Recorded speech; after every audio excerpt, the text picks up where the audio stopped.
नमस्कार. आज आपण 38व्या श्लोकाचा अर्थ जाणून घेणार आहोत.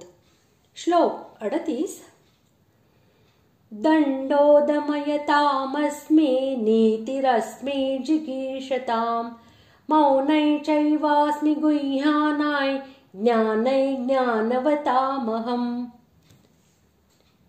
श्लोकाचा अर्थ: दंड करणाऱ्यांचा दंड म्हणजे दमन करण्याची शक्ती मी आहे. विजयाची इच्छा करणाऱ्यांची नीती मी आहे. गुप्त ठेवण्यासारख्या भावांचा रक्षक मौन आणि ज्ञानवानांचे तत्वज्ञान मीच आहे. धर्माचा त्याग करून अधर्मामध्ये प्रवृत्त होणाऱ्या उच्छृंखल मनुष्यांना दंड हा पापापासून रोखून सत्कर्मांमध्ये प्रवृत्त करतो. मनुष्याचे मन आणि इंद्रिये इत्यादीही या दमनशक्तीच्या द्वारेच वश होऊन भगवंतांच्या प्राप्तीसाठी सहाय्यक होऊ शकतात. दमनशक्तीमुळे सर्व प्राणी आपापल्या अधिकाराचे पालन करतात. म्हणून जे देवता, राजा आणि शासक इत्यादी न्यायाने दमन करणारे आहेत, त्या सर्वांच्या दमनशक्तीला भगवंतांनी आपले स्वरूप असे म्हटले आहे. नीती हा शब्द येथे न्यायाचा वाचक आहे. न्यायामुळेच मनुष्याचा खरा विजय होतो. ज्या राज्यात नीती नसते व अनीतीचे वर्तन घडू लागते, ते राज्य सुद्धा लवकरच नष्ट होते. म्हणून नीती म्हणजे न्याय हा विजयाचा मुख्य उपाय आहे.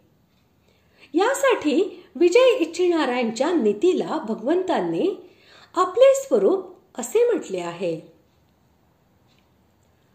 जितके गुप्त ठेवण्याजोगे भाव आहेत, ते मौनामुळेच गुप्त राहू शकतात. बोलणे बंद केल्याशिवाय ते गुप्त ठेवणे कठीण आहे. अशा प्रकारे गुप्त भावांचा रक्षक असलेले मौन हे मुख्य असल्यामुळे मौनाला भगवंतांनी आपले स्वरूप असे म्हटले आहे. ज्ञानवताम हे पद परब्रह्म परमात्म्याच्या स्वरूपाचा साक्षात्कार करून घेणाऱ्या यथार्थ ज्ञानी पुरुषांचे वाचक आहे.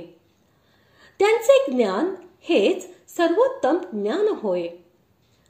म्हणून त्याला भगवंतांनी परमात्म्याचे स्वरूप असे म्हटले आहे.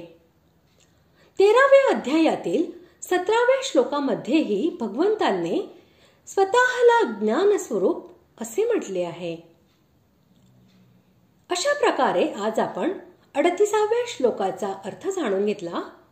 पुढील भागात आपण 39व्या श्लोकाचा अर्थ जाणून घेणार आहोत. धन्यवाद.